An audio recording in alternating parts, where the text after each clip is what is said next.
Ginugunita po natin ngayong buwan ng Pebrero ang National Arts Month.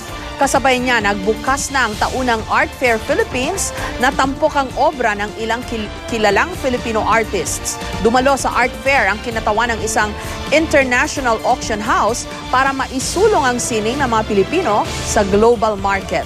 Live mula sa Makati City, may report si Joseph Morong. Joseph? Jessica, bukas pa yung public viewing, public opening ng Art Fair Philippines. Pero ngayon pa lamang ay bibigyan na natin sila ng sneak peek. Tampok sa Art Fair Philippines, yung pinakamagagaling at pinakasikat sa Philippine contemporary art. Mas exciting na Art Fair Philippines na nagbukas ngayong taon. 2 floors ng parking area sa The Link, ang kinonverted ginawang exhibition area sa Makati na sentro hindi lamang ng negosyo kundi ng sining din. Tampok ang best of the best ng Philippine contemporary art. Nandiyan ang mga obra ng Pinoy master na si Ben Cab at mga contemporary artists na sikat sa ibang bansa. Tulad ni Geraldine Javier na tila tinatalakay ang kahulugan ng mga santo sa ating buhay at kultura. Tampok din ang mga obra ni Rodel Tapaya, Ronald Ventura, Manuel Ocampo na sikat sa mga kolektor sa Europa. Siyempre pag art hindi lang yan painting, mga sculpture, of course photographs, no? At saka this is very interesting. It's tawag dito, well, ang title is Proof of Life. This is a collage, John Avellana. And if you look closely dun sa mga photographs, these are photographs ng mga survivors ng Typhoon Yolanda. So this is a very interesting pagsasalin into art form yung mga experiences natin. Kapansin-pansin sa mga trabaho ng mga Pinoy artists ang pag-i-eksperimento rin. Hindi na lamang limitado ang isang pintor tulad ni Louie Cordero sa painting. Ang ping-pong tables ito nagawa sa acrylic pero sa halip na kwadrado ang mga lamesa, iba't iba ang hugis nito. Makulay din ang mga ito tulad ng style kung saan nakilala si Cordero. Naisip ko kasi yung art fair parati tumitingin lang yung tao para tumingin ng mga art eh. So naisip ko paano maglagay ng parang sports event sa art fair eh. Parang kakaiba naman sa lahat para makapag-interact naman sila kung sculpture ba to o painting, di ba? Sa kauna-unahang pagkakataon, narito ang International Auction House na Christie's. Sa mga susunod na araw, magsasagawa sila ng mga forum tungkol sa tinatahak ng Philippine art sa global market. Sabi ni Jonathan Stone, Chairman at International Head of Asian Art ng Christie's, malaking katangian ng Filipino art ang pagtalakay nito ng kasaysayan. It has an immediacy. It has a vibrancy and immediacy which comes across very strongly. There are a lot of different colors, there's a lot of different image. I think it's very image-driven. It is something that speaks very quickly to people, I think. Dagdag niya, malayo pa ang mararating ng Pinoy art na ngayon pa lamang nabibigyang pansin.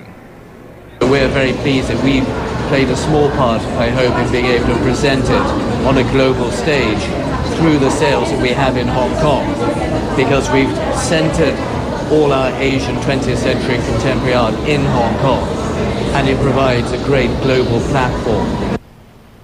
Jessica, hanggang February 23 itong Art Fair Philippines, no? At sa mga susunod na araw, yung mga interesado na pag-usapan yung art and the Philippine art ay may mga nakaschedule na forum ang Christie's and they can register online doon sa www.artfairphilippines.com. Jessica?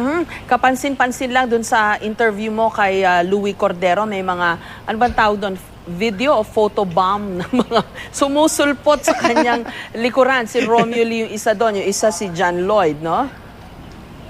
You know, that was because this is Romeo, because he is Romeo Lee. Iba talaga out of the box yung mga ideas yan. It was initially, ang gusto niya mangyari, kunyari ang magsasalita ay si Louie, pero ang nakaharap si John Lloyd. Pero sabi ko baka pagalitan ako. So we started for the second one. Okay.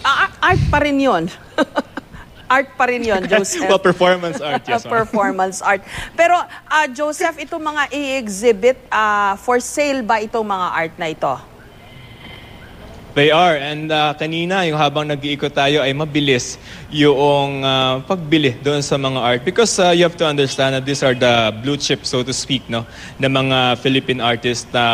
Kung if you are collecting, this is one occasion na magkakaroon ka ng pagkakataon na makabili o makakuha ng isa doon sa mga obra noong mga kilalang artist, Jessica. Okay, napansin ko lang doon sa ilan ng mga pinakita mo na samples na itong mga naka-exhibit.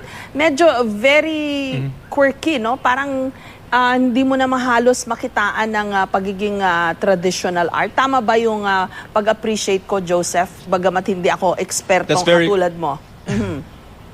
That's very correct, ma'am. Kasi parang yung kay Louis Cordero, for example, he's known for paintings, no? And even si Ben Cab, paintings talaga siya and print. Pero ngayon, nakitaan na natin ng mga trabaho na sculpture, 3D, no?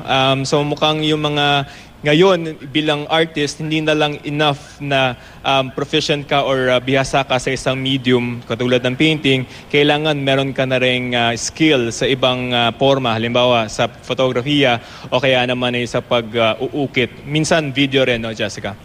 So parang nagkakaroon din ng blurring of lines or multitasking na matatawag. Tama, Joseph? That's right, ma'am. So parang ngayon, para maging isang artist, you really should know how to experiment, not just yung sa content mo, pati doon na rin sa medium mo. So hindi na lang enough na pintor ka o sculptor ka, pwede mo na rin pagsamahin yan to very outstanding results, Jessica. Parang art flowing into each other, parang ganon. Well, anyway, hope to see you in that exhibit ilang years from now, Joseph. Mambisi pa tayo sa pork barrel. Okay, maraming salamat sa'yo, Joseph Morong.